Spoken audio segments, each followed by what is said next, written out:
ఎందుకు ఇప్పుడు? నేను పాలమ్మిన పూలమ్మిన బోర్వెల్స్ నడిపించిన మస్తు కష్టపడిన చిట్ ఫండ్ కంపెనీ నడిపించిన కాలేజీలు పెట్టిన కష్టపడి పైకి వచ్చిన ఈ మాటలు ఎవరివో తెలంగాణ రాజకీయాలపై కొంచెం అవగాహన ఉన్న వెంటనే గుర్తుకొస్తుంది. ఆయనే మంత్రి చామకూర మల్లారెడ్డి. నేను ఎక్కడి నుంచి వచ్చిందో 20 ఏట ఉన్నప్పుడు నేను రోజు పాలు పిసుకుతుంటే సైకిల్ మీద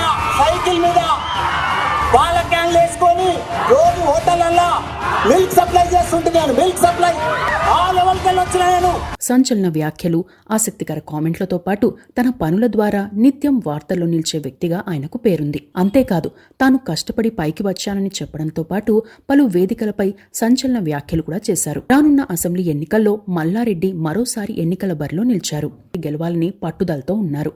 ఈ నేపథ్యంలో మంత్రి మల్లారెడ్డి ఆస్తులకు సంబంధించిన కొన్ని అంశాలను తెలుసుకుందాం. తన ఆస్తుల గురించి గతంలో పలు మీటింగ్లలో మల్లారెడ్డి బహిరంగంగానే మాట్లాడారు. ఆ మీటింగ్లలో చెప్పిన దాని ప్రకారం చూస్తే మంత్రి మల్లారెడ్డికి 600 ఎకరాల భూమి ఉంది, 13 ఇంజనీరింగ్ కాలేజీలున్నాయి, 50,000 మంది స్టూడెంట్లున్నారు, 10 CBSE స్కూల్స్ నడిపిస్తారు, 2 మెడికల్ కాలేజీలు, 2 డెంటల్ కాలేజీలున్నాయి, దాదాపు 500 ఎకరాల్లో ఇన్స్టిట్యూషన్స్ నడిపిస్తారు, ఏకంగా 5 లక్షల రూపాయలతో ఐస్ క్రీమ్ కూడా కొనుక్కున్నారు. చాలా కష్టపడి పైకి వచ్చారు. ఇవన్నీ బయటి వ్యక్తులో లేక రాజకీయ ప్రత్యర్థులో చెప్పిన మాటలు కావు.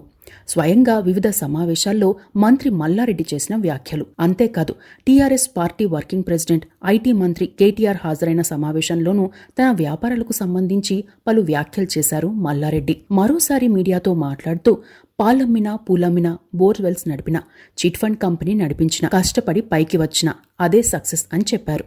ఆ తర్వాత కొన్నాళ్లకు ఐటీ రైడ్స్ జరిగాయి. దీనిపై అప్పట్లో మంత్రి మల్లారెడ్డి మాట్లాడుతూ తనపై ఐటీ రైడ్స్ కొత్త కాదని, అది ప్రాసెస్ అని, ఐటీ రైడ్స్ జరిగినంత మాత్రాన తప్పు చేసినట్టు కాదని వ్యాఖ్యానించారు. తనపై 1994లోనే ఐటీ రైడ్స్ జరిగాయని, 2008లో మరోసారి జరిగాయని ఓ మీడియాకి ఇచ్చిన ఇంటర్వ్యూలో చెప్పారు. అంతేకాకుండా 2008లో జరిగిన ఐటీ రైడ్స్ లో అధికారులు కొన్ని బంగారు ఆభరణాలు తీసుకెళ్లారని, ఇప్పటి వరకు వాటిని తాను విడిపించుకోలేకపోయానని చెప్పారు. తనది చాలా సింపుల్ లైఫ్ అని, రబ్బర్ చెప్పులు తొడుగుతానని, తన చేతికి ఉంగరం కూడా ఉండదని, తాను బంగారం కూడా పెట్టనని, తనది హై థింకింగ్ లో ప్రొఫైల్ అని కూడా వ్యాఖ్యానించారు. ఇక అసలు విషయానికి వస్తే మంత్రి మల్లారెడ్డి తొలిసారిగా 2014లో మల్కాజ్గిరి లోక్సభ స్థానానికి తెలుగుదేశం పార్టీ తరపున పోటీ చేశారు. రాష్ట్ర విభజన టైంలో జరిగిన ఎన్నికల్లో టీడీపీ నుండి తెలంగాణలో గెలిచిన ఏకైక ఎంపీగా రికార్డు సాధించారు. ఆ ఎన్నికల్లో టీడీపీ నుండి పోటీ చేసిన మల్లారెడ్డికి 5.23 లక్షల ఓట్లు రాగా, టీఆర్ఎస్ అభ్యర్థిగా పోటీ చేసిన మైనంపల్లి హనుమంతరావుకు 4,94,000 ఓట్లు వచ్చాయి. మల్లారెడ్డి 28,371 ఓట్ల మెజార్టీతో మైనంపల్లి హనుమంతరావుపై గెలుపొందారు. ఆ ఎన్నికల్లో ఎన్నికల సంఘానికి సమర్పించిన అఫిడవిట్లో తనకు, తన భార్య కల్పనకు కలిపి ఉన్న మొత్తం ఆస్తుల విలువ దాదాపు 47 కోట్ల వరకు ఉన్నట్లు చూపారు. తన పేరుతో 1,67,00,000 విలువైన చరాస్తులుండగా 25.2 కోట్ల విలువైన స్థిరాస్తులు, 8 కోట్ల విలువైన వారసత్వ ఆస్తులున్నాయని చూపారు. మల్లారెడ్డి భార్య కల్పన పేరుతో ఉన్న చరాస్తుల విలువ 15 లక్షలు కాగా 13 కోట్ల విలువైన స్థిరాస్తులున్నాయని చెప్పారు. పిల్లల పేర్లతో ఆస్తులు ఏవీ లేవని తెలిపారు. వీరిద్దరికీ ఉన్న చరాస్తులు, స్థిరాస్తుల అప్పటి మార్కెట్ విలువ 47 కోట్లుగా చెప్పారు. అవి కాకుండా దాదాపు 1 కోటి రూపాయల రుణాలున్నాయన్నారు. అందులో మల్లారెడ్డి పేరుతో 5 లక్షల నగదు, దాదాపు 40 లక్షల బ్యాంక్ బ్యాలెన్స్, 1,05,00,000 విలువైన బంగారు ఆభరణాలు ఉన్నాయి. మొత్తం చరాస్తులు 1,67,00,000. ఇక 2014 నాటికి మల్లారెడ్డి పేరుతో ఉన్న స్థిరాస్తుల విషయానికి వస్తే సూరారంలో 13 చోట్ల వ్యవసాయ భూమి ఉంది. అది కాకుండా గుండ్లపోచమ్మపల్లితో పాటు పలు చోట్ల వ్యవసాయ భూములున్నాయి. వీటి విలువ 13 కోట్లకు పైగా ఉంటుందని చెప్పారు. సూరారంతో పాటు పలు చోట్ల కమర్షియల్ బిల్డింగ్లు కూడా ఉన్నాయి. వాటి విలువ దాదాపు 18 కోట్లుగా చెప్పారు. 1982 నుండి 2013 వరకు వివిధ భవనాలు కొనుగోలు చేశామని, తాము ఆ భవనాలు కొన్న సమయంలో 32 లక్షలు చెల్లించామని చెప్పారు. బోయిన్పల్లి ప్రాంతం జయనగర్లో సర్వే నంబర్ 56, 57, 59లో ఉన్న నివాస భవనం విలువ 2.7 కోట్లుగా చెప్పారు. మొత్తం స్థిరాస్తుల విలువ దాదాపు 33 కోట్లుగా చెప్పారు.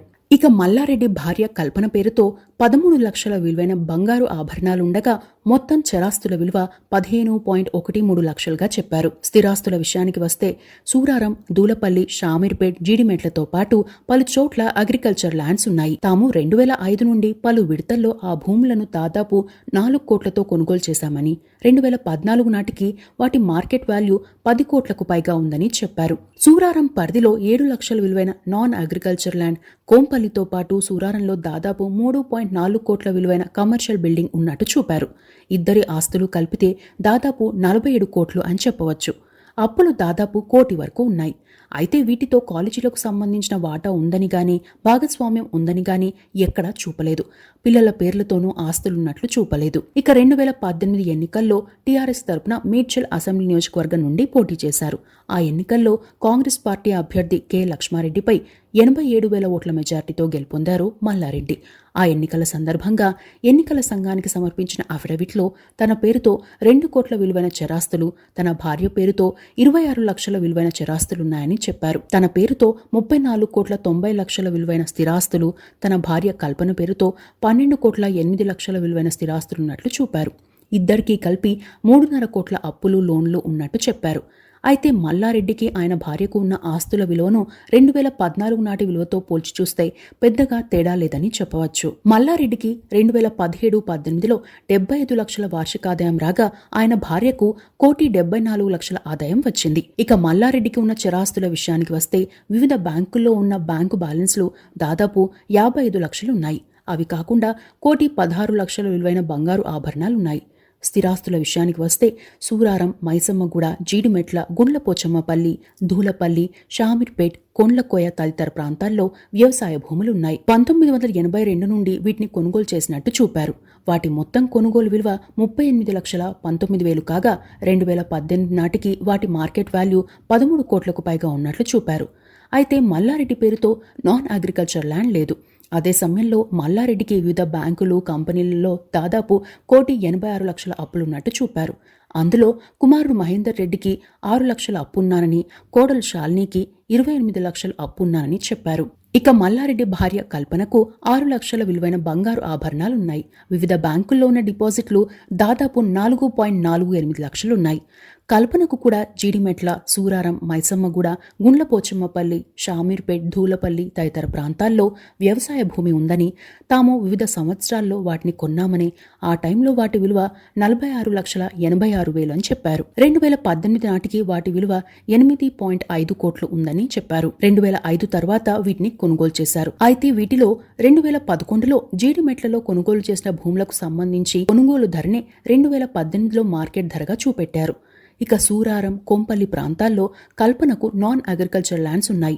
వాటిని 2013, 2017లో తాము 70,78,000కు కొన్నామని, 2018 నాటికి కూడా అదే వాల్యూ ఉందని చెప్పారు. అంటే 2013లో 6,45,000తో సూరారం గ్రామంలో కొన్న 1,800 స్క్వేర్ ఫీట్ల స్థలం 2018లోనూ అదే విలువ ఉందని చెప్పారు. ఇక కల్పన పేరుతో ఫిరోజ్గూడ, సూరారం, బోయిన్పల్లి, మియాపూర్లోని మాధవనగర్, కొంపల్లి, ఫతే మైదాన్ ప్రాంతాల్లో వీరికి కమర్షియల్ బిల్డింగ్లు ఉన్నాయి.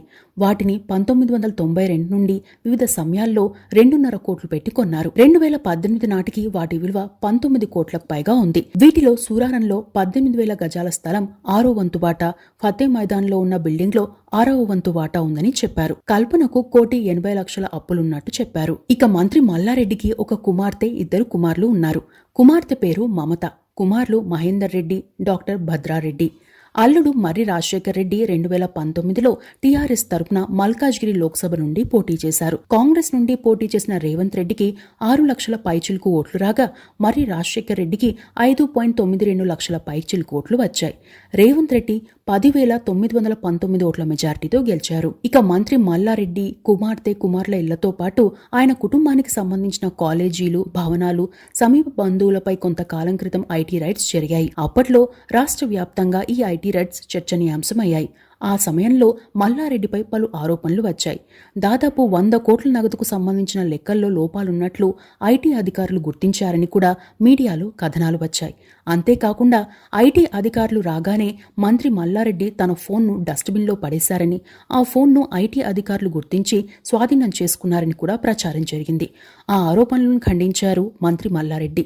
ఇప్పటి వరకు తమపై 3 సార్లు ఐటీ రైడ్స్ అయ్యాయని, వాటిని తాను ఫేస్ చేశానని, తాను కష్టపడి పైకి వచ్చానని చెప్పారు. ఇక రానున్న ఎన్నికల్లో మల్లారెడ్డి తనకున్న ఆస్తుల విలువ ఎంతని చెబుతారో వేచి చూడాలి.